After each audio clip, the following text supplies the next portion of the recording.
संपूर्ण हिंदी पाठशाला।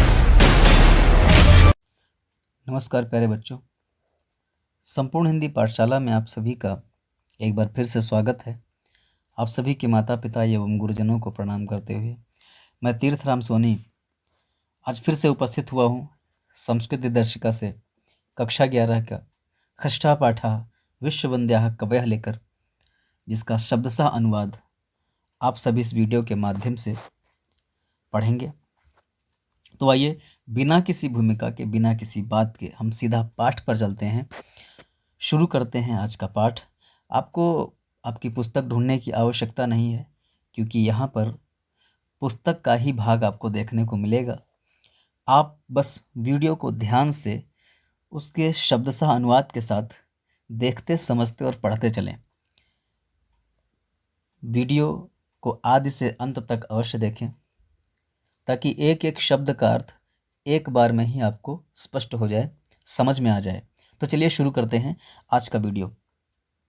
आप सभी टॉपिक से भली भांति परिचित हैं, विश्ववन्द्याः कवयः। तो ये लीजिए, आपका पाठ आपके सामने है। मैं इसको थोड़ा सा बड़ा कर दूंगा ताकि श्लोक आपको अच्छी तरीके से सामने दिख सके। तो ये रहा आपका श्लोक।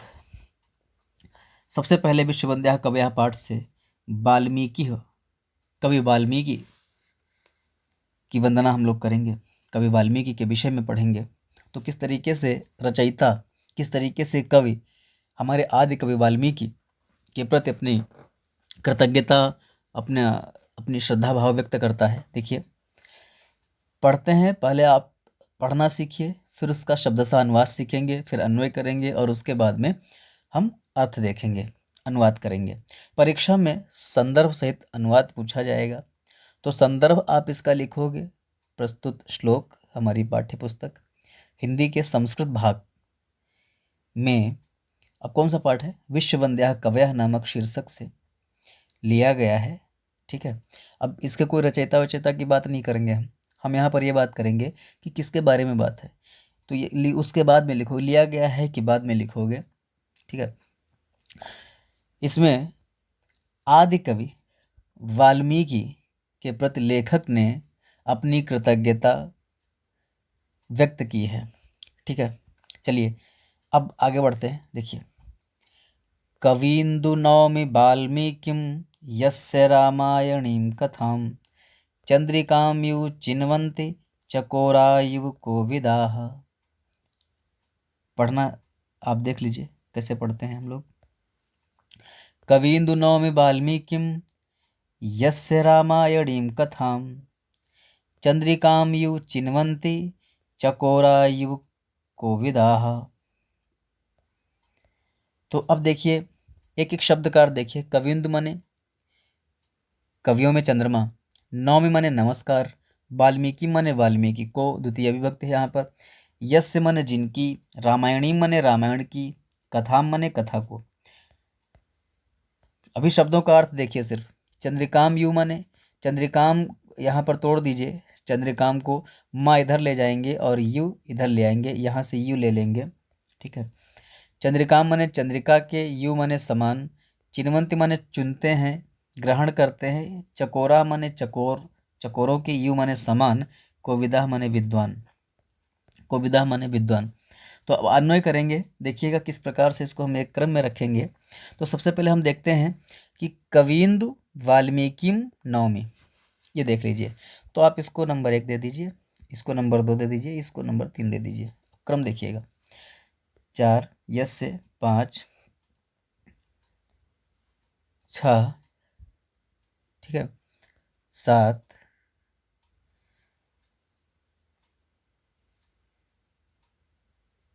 चकोरायु, क्षमता 7, 8, 9 और 10। ठीक है, इस तरीके से क्रम दे दीजिए। अब देखिए, पहला देखते हैं कविंदु, कवियों में चंद्रमा। अब यहाँ दूसरा देखिए, वाल्मीकि को, कवियों में चंद्रमा के समान उज्जवल कीर्ति वाले।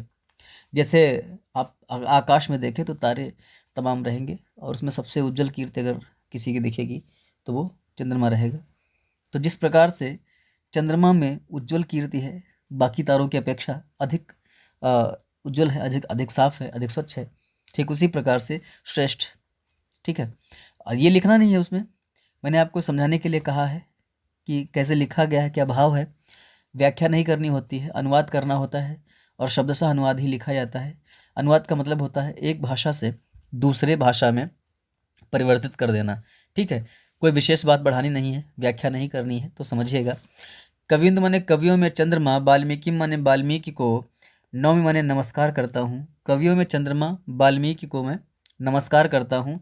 यस्य माने जिनकी, रामायणी माने रामायण की, रामायणी माने रामायण की, देखिए गोला कर रहा हूँ मैं, रामायण की, कथा माने कथा को, जिनकी रामायण की कथा को, चंद्रिका माने चांदनी के, यू माने समान, चांदनी के समान, चकोरा माने विद्वान, चकोरा माने सॉरी क्षम्यताम, हाँ, चकोराहयु, चकोर पक्षियों के समान, चकोराहयु माने, क्षम्यताम थोड़ा सा, अब दिखेगा ये, तो चकोराहयु, चकोर माने चकवा, चकोर एक पक्षी होता है जिसके बारे में कहा गया है कि वो चंद्रमा जब उदित होता है आकाश में तो रात के समय अपनी चकवी से बिछड़ जाता है और पूरी रात चकवी की याद में उस चंद्रमा को देखता रहता है, तकता रहता है। जिस प्रकार से चंद्रमा को उसकी चांदनी से प्रेम होता है, उसकी चांदनी को दिन रात वो एकटक बिना पलक झपकाए उसकी तरफ देखा करता है, उसका पान करता रहता है। लोग कहते हैं कि उसका पान करता है, ग्रहण करता है, उसका आनंद लेता है। आनंद लेने का मतलब होता है पान करना, ठीक है, तो उसका आनंद लेता रहता है। तो जिस प्रकार से चकवा पक्षी चंद्रमा के शीतल प्रकाश का आनंद लेता है, ठीक उसी प्रकार से क्या, कोविदा माने विद्वान, विद्वान भी चिन्वंती माने चुगते हैं किसको, रामायण की कथा को। फिर से एक बार देखिएगा, तो कवियों में चंद्रमा के समान उज्जवल कीर्ति वाले वाल्मीकि माने वाल्मीकि को, नवमी माने नमस्कार करता हूँ। यस्य माने जिनकी, रामायणी माने रामायण की, कथा माने कथा को, कोविदा माने विद्वान लोग, चकोर पक्षियों के समान, चकोरा यू माने चकोर पक्षियों के समान, चांदनी की तरह, जिस प्रकार से चकोर पक्षी चांदनी चुनता है, चिन्वंती उस प्रकार से चुगते हैं, ग्रहण करते हैं, धारण करते हैं, ठीक है, उसका रसपान करते हैं। फिर से एक बार देखना बेटा, कवियों में चंद्रमा के समान, वाल्मीकि माने वाल्मीकि को, नवमी माने नमस्कार करता हूँ। यस्य माने जिनकी, रामायणी माने रामायण की, कथा माने कथा को, रामायण की कथा को, कोविदा माने विद्वान गण, चकोर पक्षियों के समान, किसके समान, चकोर पक्षियों के समान, चांदनी की तरह ग्रहण करते हैं।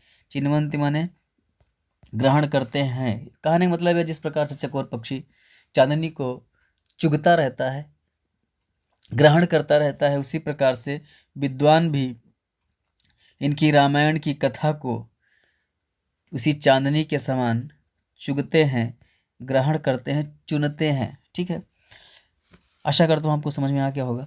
अगला पढ़ते हैं, वाल्मीकि कवि सिंहस्य कविता वनचारिणः, शृण्वन् राम कथानादम को न याति परम पदम। देखिएगा बेटा एक बार फिर से, वाल्मीकि कवि सिंहस्य कविता वनचारिणः, शृण्वन् राम कथानादम को न याति परम पदम। देखिए अर्थ क्या होगा, वाल्मीकि माने वाल्मीकि, कवि माने कवियों में, सिंह से माने सिंह की, कविता माने कविता रूपी, वन माने वन में, चारणा माने विचरण करने वाले, श्रवण माने सुनकर, राम माने राम, कथा माने कथा, नाद माने नाद को माने कौन, न माने नहीं, याति माने जाता है, परम माने परम पदम, मोक्ष का अर्थ पूरा होता है। परम पदम माने अत्यंत महान पद को, अत्यंत महान पद मतलब मोक्ष हो जाएगा।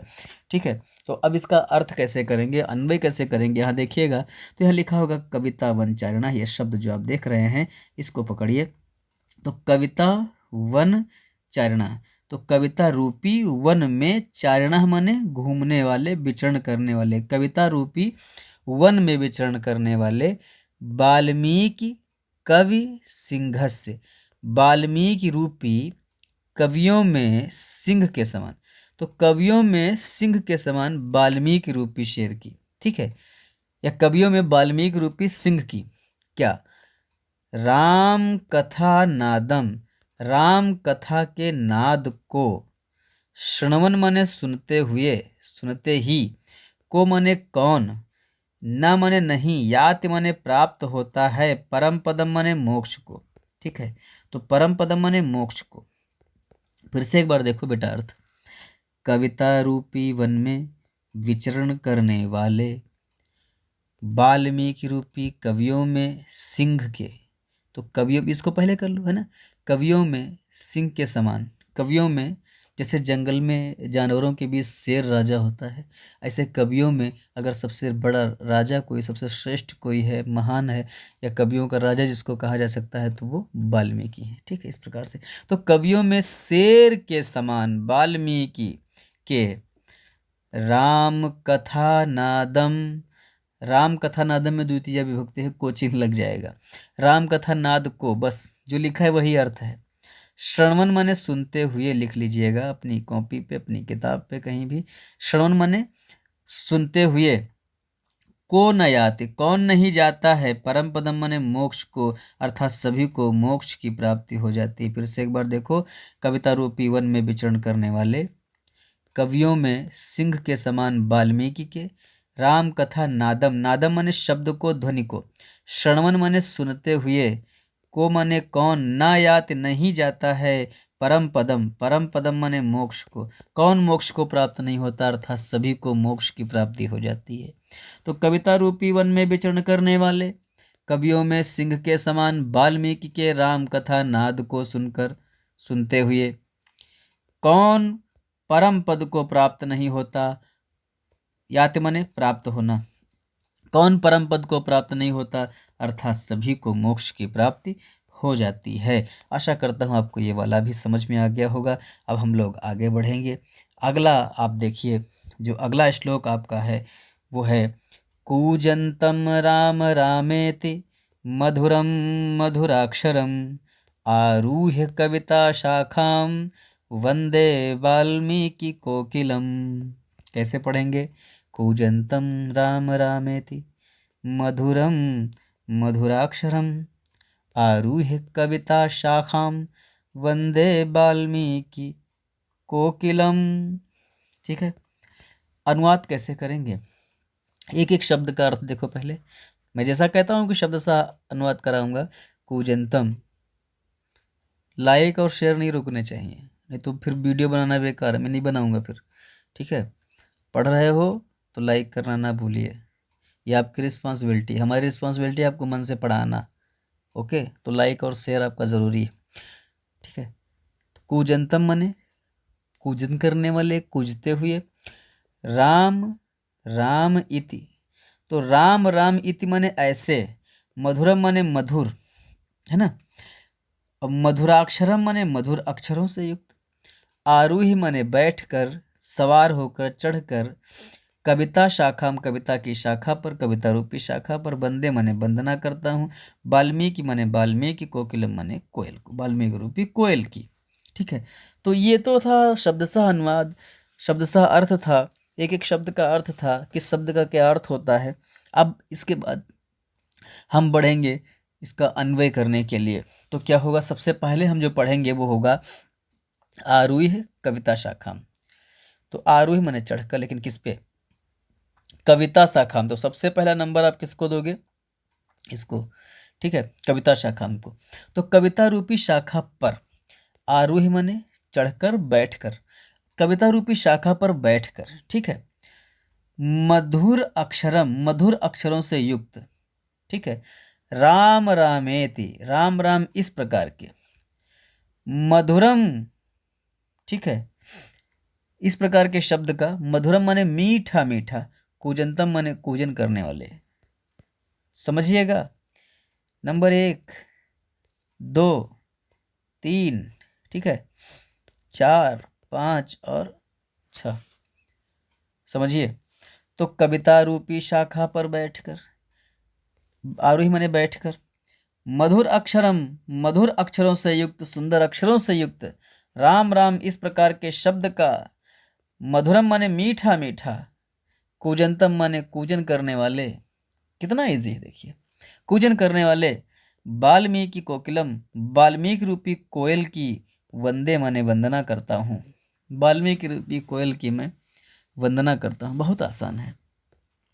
फिर से एक बार देखिएगा कि कविता शाखाम, कविता रूपी शाखा पर आरूह्य माने बैठकर, मधुर अक्षरम, मधुर अक्षरों से युक्त, राम रामिति, राम राम इस प्रकार के शब्द का, मधुरम माने मीठा मीठा, कूजंतम माने कूजन करने वाली, वाल्मीकि कोकिलम, वाल्मीकि रूपी कोयल की मैं वंदे माने वंदना करता हूँ। आशा करता हूँ आपको सब समझ में आ गया होगा, बहुत कठिन नहीं है। हम लोग चलेंगे अगले कवि पर, और अगले कवि का नाम है व्यास। हम लोग व्यास की चर्चा करेंगे, व्यास की बात करेंगे। बड़ो भाई क्यों नहीं पढ़ रहे हो? हाँ, व्यास के विषय में बात करेंगे, थोड़ा इसको बड़ा करेंगे ताकि बढ़िया श्लोक साफ साफ दिखाई पड़े और आप पढ़ सकें। चलिए तो शुरू हो जाइए। आप लोग देखिएगा, ध्यान से पढ़िएगा, जहाँ समझ में ना है थोड़ा रिपीट कर लेना, बैक कर लेना, समझिएगा। वैसे कोशिश तो मेरी यही है कि एक बार में ही आपको सब समझ में आ जाए। चलिए शुरू करते हैं। देखिए, श्रवणांजलि पुटपेयम विरचितवान भारताख्यामृतम यः, तमहम अरागम कृष्णम कृष्णद्वैपायनम वंदे। फिर से देखिए कैसे पढ़ेंगे कि श्रवणांजलि पुटपेयम विरचितवान भारताख्यामृतम यः, तमहम अकृष्णम कृष्णद्वैपायनम वंदे। कृष्णद्वैपायन कहा जाता था व्यास को, तो कृष्णद्वैपायन जो है व्यास के लिए शब्द प्रयोग किया गया है। अर्थ देखिए कि एक शब्द का, श्रवणांजलि माने श्रवण माने कान, अंजलि माने अंजलि, पुट माने अग्रभाग, पेयम माने पीने योग्य। कान रूपी अंजलि के अग्रभाग से पीने योग्य, किसके? कान रूपी अंजलि से, कान रूपी अंजलि के अग्रभाग से पीने योग्य। ठीक है, पुट से पीने योग्य भी आप लिख सकते हो, कोई दिक्कत नहीं है। पुट पे हम पुट से भी पीने योग्य कर सकते हैं। ठीक है, विरचितवान माने लिखा है, भारत माने भारत, आख्य माने नामक, अमृतम माने अमृत, या माने जो, जिसने, तम माने उन, अहम माने मैं, अरागम माने रागहीन, अकृष्णम माने कलुषहीन, पापहीन, द्वेषहीन, दोषहीन कह लीजिएगा, कृष्ण द्वैपायनम यहाँ पर व्यास के लिए है, और वंदे मतलब प्रणाम करता हूँ, वंदना करता हूँ। ठीक है, चलिए शुरू करते हैं। अब आप देखिए अन्वय कैसे होगा। तो यह तो पढ़ लो, जिन्होंने, ठीक है, जिन्होंने, जिसने, जिन्होंने ले कहिएगा सम्मान में, हम जिन्होंने कहेंगे, जिसने तो नहीं कहेंगे ना। तो जिन्होंने श्रवणांजलि पुटपेयम, यही सबसे पहला नंबर देंगे। सबसे पहले तो यह को देंगे, नंबर 1 यहाँ पे रहेगा, नंबर 2 यहाँ पर रहेगा। जिन्होंने श्रवणांजलि मने श्रवण मने कान, अंजलि मने अंजलि, पुट मने अग्रभाग से, पेय मने पीने योग्य।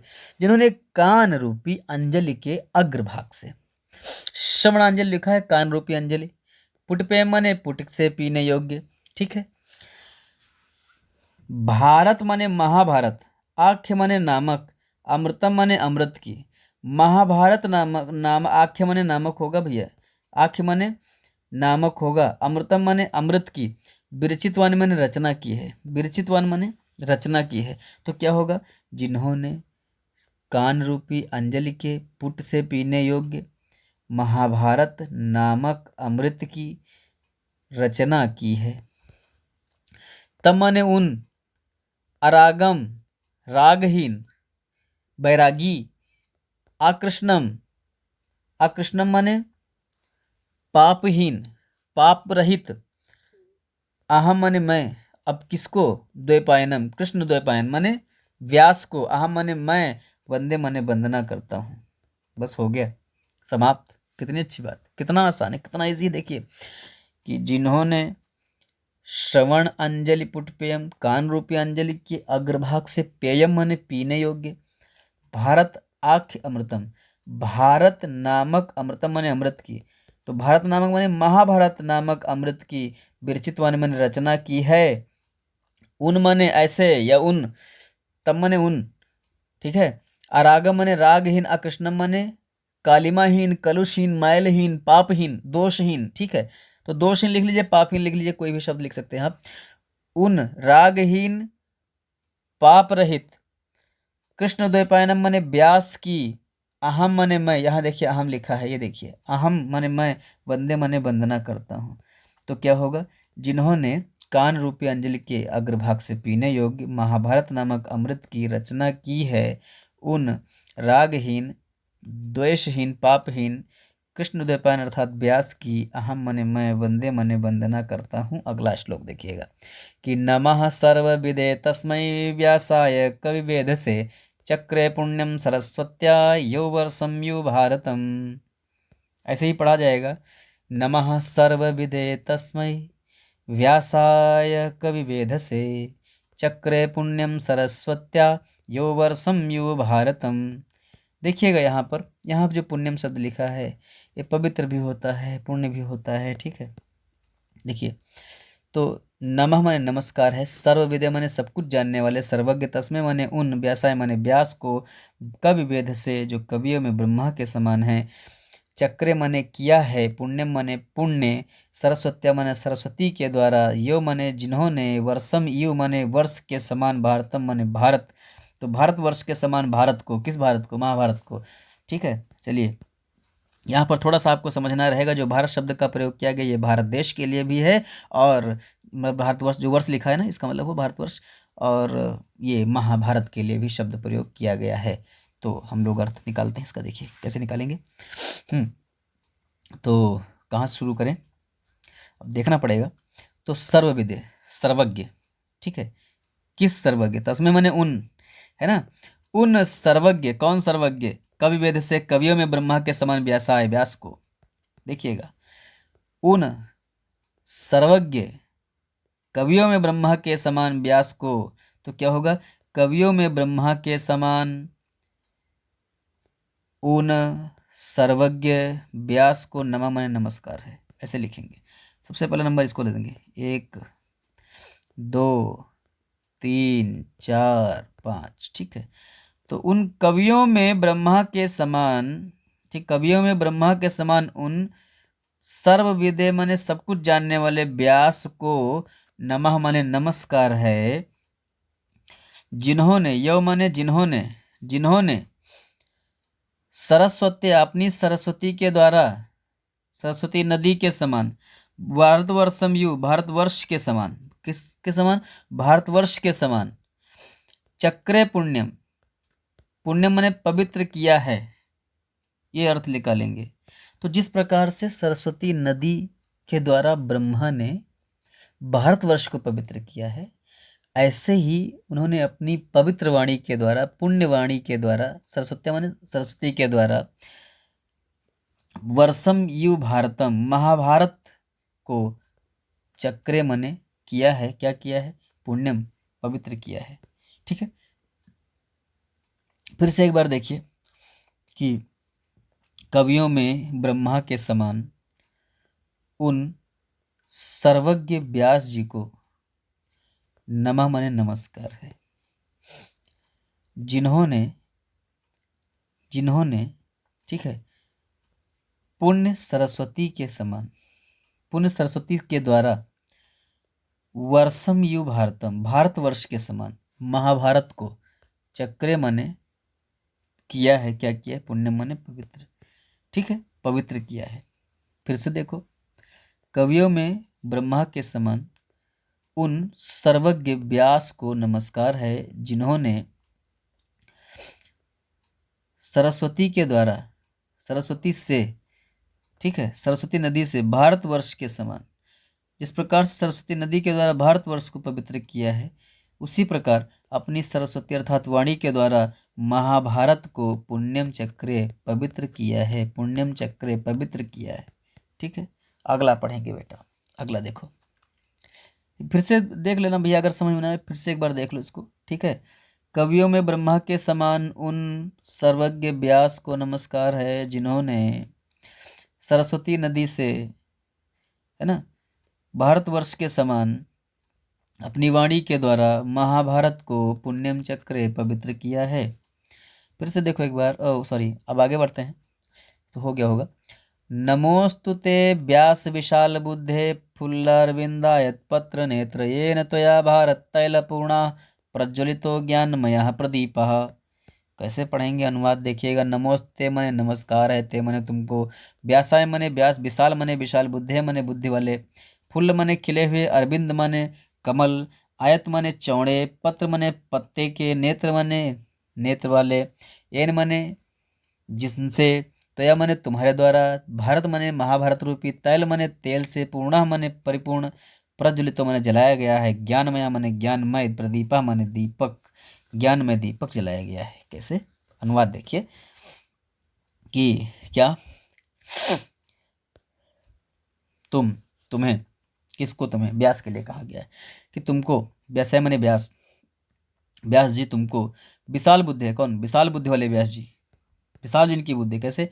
यहाँ से अर्थ लेंगे, फूल अरविंद आयत पत्र नेत्र, यहाँ समझिए, फूल मने खिले हुए कमल के, आयत मने चौड़े, पत्र मने पंखुड़ी वाले के समान नेत्र वाले, खिले हुए कमल की चौड़ी पंखुड़ी के समान नेत्र वाले, ठीक है, विशाल बुद्धि है, विशाल बुद्धि वाले व्यासाय मने व्यास को, विशाल बुद्धि मने विशाल बुद्धि वाले, व्यासाय मने व्यास जी को, नमः मने क्या? नमोस्तुते, नमस्कार है, व्यास जी तुम्हें नमस्कार है, या मैं नमस्कार करता हूँ। एन माने जिससे, तो या माने तुम्हारे द्वारा, जिससे तुम्हारे द्वारा या जिससे तुमने, ठीक है, भारत तैल पूर्णा, महाभारत रूपी तेल से परिपूर्ण, महाभारत रूपी जिस बुद्धि से तुमने, है ना, महाभारत रूपी तेल से परिपूर्ण, ज्ञानमय प्रदीपः, ज्ञानमय प्रदीपा माने ज्ञानमय दीपक, प्रज्वलितो माने जलाया है, ज्ञानमय दीपक प्रज्वलितो माने जलाया है, प्रज्वलित किया है। फिर से एक बार देखो बेटा, खिले हुए कमल के चौड़ी पत्ती वाले नेत्र वाले, तो खिले हुए कमल की जैसे पंखुड़ी चौड़ी होती है उस तरीके से चौड़े बड़े बड़ी आंखों वाले, विशाल बुद्धे। अब ये ऐसे अनुवाद हो जाएगा, ऐसे नहीं करना, आपको करना क्या है, खिले हुए कमल के चौड़े पत्ते के समान नेत्र वाले, विशाल बुद्धि वाले व्यास जी तुमको मेरा नमोह मने नमस्कार है, नमोस्तु मने नमस्कार है, तुमको मेरा नमस्कार है, येन मने जिससे, त्वया मने तुमने, तुम्हारे द्वारा, महाभारत रूपी तेल से परिपूर्ण, ज्ञानमय दीपक प्रज्वलित मने जलाया गया है। कितना इजी, बहुत आसान है। चलिए ये हो गया बेटा। आगे बढ़ते हैं, कालिदास जी को पढ़ेंगे। कालिदास के बारे में कहा गया है कि संसार में कालिदास के समान कोई दूसरा कवि नहीं था। उपमा कालिदासस्य भारवेरर्थ गौरवम, है ना, दांडिनः पदलालित्यम माघे संति त्रयो गुणा है, कह करके लोगों ने इनकी महिमा का गुणगान किया है। और बहुत सी बातें हैं, कुछ बातें आप यहाँ पर देखने को पाएंगे। एक समय ऐसा था जब कवियों की गणना की गई कि अच्छा कवि कौन है, तो उसमें सबसे श्रेष्ठ अगर किसी का नाम आया, सबसे पहला नाम किसी का आया और सबसे अंतिम नाम किसी का आया, तो सिर्फ और सिर्फ एक ही व्यक्ति था जिसका नाम था कालिदास। कालिदास वैसे तो बहुत मूर्ख थे, शुरू से आप सभी जानते हैं। आपने कहानियाँ सुनी होंगी कालिदास के विषय में कि जिस शाखा पर बैठते थे उसी शाखा को काटते थे। तो ऐसी कई प्रकार की किंवदंतियाँ कालिदास के विषय में हैं। लेकिन ऐसा कहा जाता है कि कालिदास को जब माता काली का आशीर्वाद प्राप्त हुआ तो वे बहुत विद्वान हुए, और ज्ञान प्राप्त करके जब वे वापस घर गए तो अपनी पत्नी से उन्होंने संस्कृत में उसे प्रसन्न करने के लिए दरवाज़ा खोलने को कहा, अनावृत्तम कपाटम द्वारम देहि। तो अब चूँकि पत्नी विद्वत्मा वैसे भी बड़ी विद्वत्ती थी, तो उन्होंने अंदर से ही संस्कृत में प्रश्न किया, अस्ति कश्चित वाग विशेषा। कालिदास को वैराग्य हो गया और कालिदास फिर वापस घर नहीं आए। कई प्रकार की कहानियाँ उनके बारे में प्रचलित हैं। एक बार किसी वैश्या के दरवाजे पर लिखा हुआ था कि कमले कमलोत्पत्ति है सुरते ना तु दृश्यते। कालिदास ने पढ़ा तो उसने लिखा था कि कोई इसका उत्तर नहीं दे सकता। कालिदास ने कोयला उठाया और उसके दरवाजे पर लिख दिया कि बाले तऊ खाम भोजे कथम इंदी वर्दोयम, कि तुम्हारे मुख रूपी कमल पर कैसे ये कमल रूपी दो नेत्र विराजमान हैं। उसने कहा था कि कमल पर कमल की उत्पत्ति होती है, ना तो सुना जाता है और ना ही देखा जाता है। तो कालिदास ने कहा ऐसा नहीं है, संभव है, तुम्हारा मुंह एक कमल है और तुम्हारी दोनों आंखें उस पर कमल के समान खिली हुई हैं, तो कमल पर कमल की उत्पत्ति हुई ना। कहा जाता है कि उसी ने इनको बड़े प्यार से बुलाकर और दूध में विष मिलाकर पिला दिया था, और इस प्रकार से कालिदास की मृत्यु हुई थी। खैर, कालिदास की विद्वत्ता के विषय में, कालिदास के ज्ञान के विषय में, कालिदास की उपमा के विषय में बहुत लोग चर्चा करते हैं, चर्चा का विषय भी है ये। इसी के कारण सर्वश्रेष्ठ रचनाकार कहलाए। अभिज्ञान शाकुंतला में इनका सर्वश्रेष्ठ नाटक भी माना जाता है। चलिए हम लोग कालिदास के विषय में थोड़ा सा पढ़ते हैं, अनुवाद करेंगे कि पुरा कवीनां गणना प्रसंगे कनिष्ठिकाधितिष्ठति कालिदासः अद्यापि तत्तुल्य कवेरभावात् अनामिका सार्थवती बभूव। कैसे? पुरा मने प्राचीन काल में, कवि न मने कवियों की, गणना मने गणना के, प्रसंगे मने संदर्भ में, प्रसंग में, संबंध में, ऐसे कर लीजिए। कनिष्ठिका माने हाथ की सबसे छोटी उंगली, छंगुनिया जिसको लोग कहते हैं ना। कनिष्ठिका। अधि माने ऊपर, तिष्ठति माने बैठे। कनिष्ठिका पर नाम रखा गया किसका? कालिदासा माने कालिदास का। तो कनिष्ठिका हाथ की सबसे छोटी उंगली कनिष्ठिका पर। जब गिनना शुरू करते हैं तो सबसे पहले कनिष्ठिका को ही पकड़ते हैं ना। किसी की गिनती करने 1 2 3 जैसे करना होगा तो कनिष्ठिका मतलब सबसे पहला अगर स्थान जाता है तो कनिष्ठिका पर जाता है, और सबसे अंतिम आता तो अंगुष्ठ पे आता है सबसे अंतिम वाला। ठीक है, तो कनिष्ठिका पर कालिदास का नाम रखा गया। हुआ क्या? अद्याप माने आज भी, तत् माने उनके, तुल्य माने समान, कवे माने कवि के, अभावात माने अभाव के कारण, अभाव से, अनामिका माने उनके लिए। जो दूसरे नंबर पर उंगली होती है कनिष्ठिका के बाद, जिसमें अंगूठी पहनी जाती है, इसको अनामिका कहा जाता है। तो अनामिका सार्थवती माने सार्थक, बहु माने हो गई। मानो अनामिका ने उनका साथ दे दिया और किसी को उसने अपने ऊपर आने नहीं दिया कि नहीं कोई कभी आ नहीं सकता है। तो कालिदास, कालिदास मतलब कालिदास और कोई नहीं। ठीक है, चलिए पढ़ते हैं। तो अनुवाद आप इसका शाब्दिक अर्थ देख लिए हैं, अनुवाद कैसे करेंगे समझिए। कि पुरा माने प्राचीन काल में कवियों की गणना के संबंध में, जब कवियों की गणना की गई है ना, कवि गणना के संबंध में, कनिष्ठिका माने हाथ की सबसे छोटी उंगली, ब्रैकेट में लिख दीजिएगा, और कनिष्ठिका भी लिख सकते हो, कनिष्ठिका लिख के ब्रैकेट में लिख दो, हाथ की सबसे छोटी उंगली। अधितिष्ठित माने पर, तिष्ठित माने बैठाया गया, रखा गया, कालिदासा माने कालिदास को या कालिदास के नाम को, है ना, कनिष्ठिका पर कालिदास के नाम को रखा गया। अद्याप माने आज भी, तत् माने उनके, तुल्य माने समतल, समतुल्य, बराबर, कवे माने कवि के, अभावात माने अभाव से, अनामिका मानो अनामिका सार्थवती बहु, सार्थक हो गई, मानो अनामिका उनके लिए सार्थक हो गई। बस यही अर्थ और कुछ नहीं है। कि प्राचीन काल में गणना के संबंध में, कवियों की, श्रेष्ठ कवियों की गणना के संबंध में जब अच्छे कवियों का नाम लिया जाने लगा तो एक नाम सबसे पहले जो लोगों की जबान पर रटा रहता था, सबसे पहला नाम आ गया, कनिष्ठिका पर नाम सबसे पहला आ गया कि कालिदास। अब कालिदास का नाम आने के बाद कोई दूसरे कवि का नाम ही नहीं आया, याद ही नहीं आया। तो ऐसा लग रहा जैसे कि अनामिका ने किसी को अपने ऊपर बैठने ना दिया हो। तो अनामिका उनके लिए सार्थक हो गई, उन्होंने उनका साथ दे दिया उसने कि भाई यहाँ हम किसी को रखेंगे नहीं, और जो हो सब तुम हो, तुम्हारे अलावा कोई नहीं है। ठीक है, तो क्या हुआ? प्राचीन काल में कवियों की गणना के संबंध में हाथ की सबसे छोटी उंगली कनिष्ठिका पर कालिदासा माने कालिदास को अधिष्ठित माने स्थापित किया गया। आज भी उनके तुल्य माने बराबर, कवे माने कवि के, अभावात माने अभाव में, अनामिका माने अनामिका मानो सार्थवती, सार्थक बभू माने हो गई, मानो अनामिका उनके लिए सार्थवती बभू, सार्थक हो गई हो। चलिए आगे बढ़ते हैं, अगला श्लोक देखिए। कालिदास गिरासारम, कालिदासः सरस्वती, चतुर्मुखोऽथवा ब्रह्मा, विदुर्नान्ये तु मादृशा। ये भी देखो बहुत अच्छी बात कहेगी कालिदास के विषय में कि कालिदास को और कोई नहीं समझ सकता है। तो कालिदास समझे या फिर ब्रह्मा समझे या फिर सरस्वती समझे, हम जैसे लोग उसको समझ नहीं सकते। जिस कवि ने, जिस व्यक्ति ने, जिस विद्वान ने ये बात लिखी है, उसने कहा कि मेरे जैसे विद्वान तो कुछ भी नहीं है उनके आगे। उनको तो ब्रह्मा समझ सकते हैं, सरस्वती समझ सकती है, या फिर स्वयं कालिदास समझे, सबके बस की बात नहीं है। तो कालिदास की गिरा माने वाणी के, सारम माने सार को या तो कालिदास स्वयं समझे या फिर सरस्वती समझे, अथवा माने या चतुर्मुखो, 4 मुख वाले ब्रह्मा माने ब्रह्मा समझें। किंतु, तू माने किंतु, मादृशा माने मेरे जैसे, विदुह अन्य ना, कोई दूसरे विद्वान नहीं।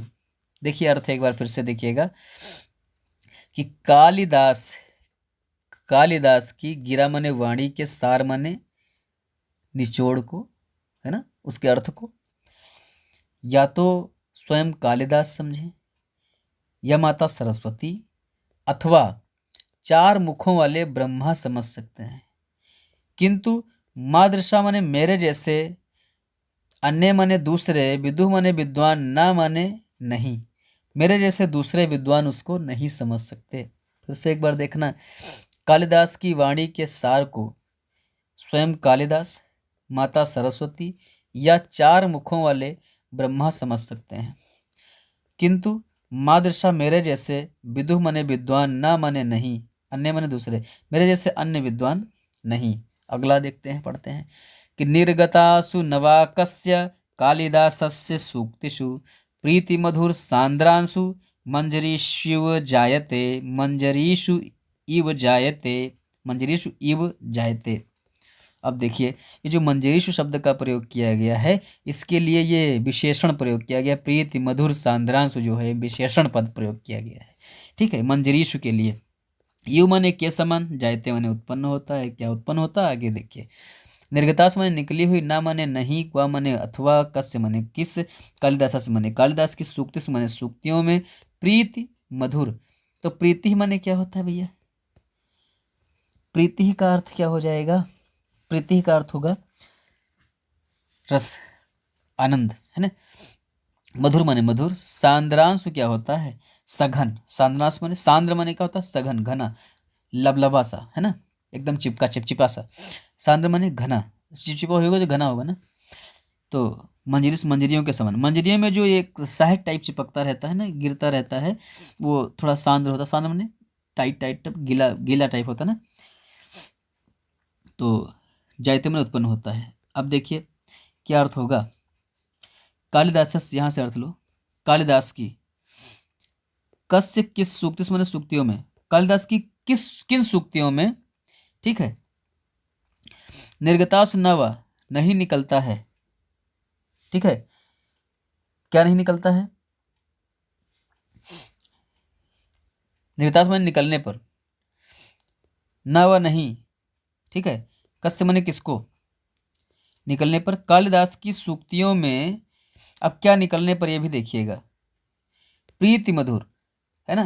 प्रीति मधुर माने आनंद का मधुर सांद्र रस, मंजरियों के समान, आम्र मंजरियों की, यू माने के समान, उत्पन्न, है ना। जायते माने उत्पन्न होता है, निकलता हुआ, न हो, न प्रतीत होता हो। तो कालिदास की सूक्तियों में, या कालिदास की सूक्तियों में से कौन सी सूक्ति है जिसमें प्रीति और मधुर, है ना, क्या होता है? आनंद और माधुर्य का सांद्र रस मंजरियों के समान, जायते न निकलता हो। कालिदास के निर्गतास में निकली हुई, कालिदास के मुख से निकली हुई, कालिदास के मुख से निकली हुई सूक्तियों में से कौन सी सूक्ति या कोई सूक्ति नहीं है जिसमें आनंद और मधुरता का सांद्र रस मंजरियों के समान, है ना, न जायते, ये ना को यहाँ ले आओ, न जायते, ना उत्पन्न होता हो। एक बार फिर से देखिएगा कि कालिदासस्य, एक मिनट, कालिदास से, कालिदास की निर्गतास में निकली हुई सूक्ति से, सूक्तियों में, कालिदास के मुख से निकली हुई सूक्तियों में, ठीक है, कस्य कौन सी सूक्ति है जिसमें प्रीति माने आनंद, मधुर माने मधुर, आनंद का मधुर सांद्र रस मंजरियों के समान, जैसे आम की मंजरी से रस टपकता रहता है, यहाँ न जायते, है ना, नहीं उत्पन्न होता है। तो अब इसको आप लोग बार बार पढ़ते रहिएगा। तो एक बार अर्थ इसका फिर से देख लीजिएगा, है ना। तो मधुर और सघन मंजरियों के समान, मधुर और सघन मंजरियों के समान, है ना। कालिदास की, कालिदास से माने कालिदास की सूक्ति से माने सूक्तियों के, निर्गतास माने निकलने पर, है ना, निकल आने पर। और जिस प्रकार से मंजरियां निकलती हैं उसी प्रकार से रस ना आता हो, या किस सूक्ति से रस नहीं जायते माने उत्पन्न होता है, अर्थात प्रत्येक सूक्ति से रस की उत्पत्ति होती है, आनंद की उत्पत्ति होती है। तो ये पाठ आपका समाप्त हो गया। हम लोग अब ये पाठ, क्योंकि सारे पाठ आपके संस्कृत के समाप्त हो चुके हैं, तो हम लोग काव्य वगैरह पढ़ेंगे। फिलहाल आप इसको सही तरीके से पढ़िएगा, लाइक और शेयर करना ना भूलिएगा। हम लोग मिलेंगे अगले वीडियो के साथ फिर किसी दिन। तब तक के लिए नमस्कार, स्वस्थ रहें, मस्त रहें।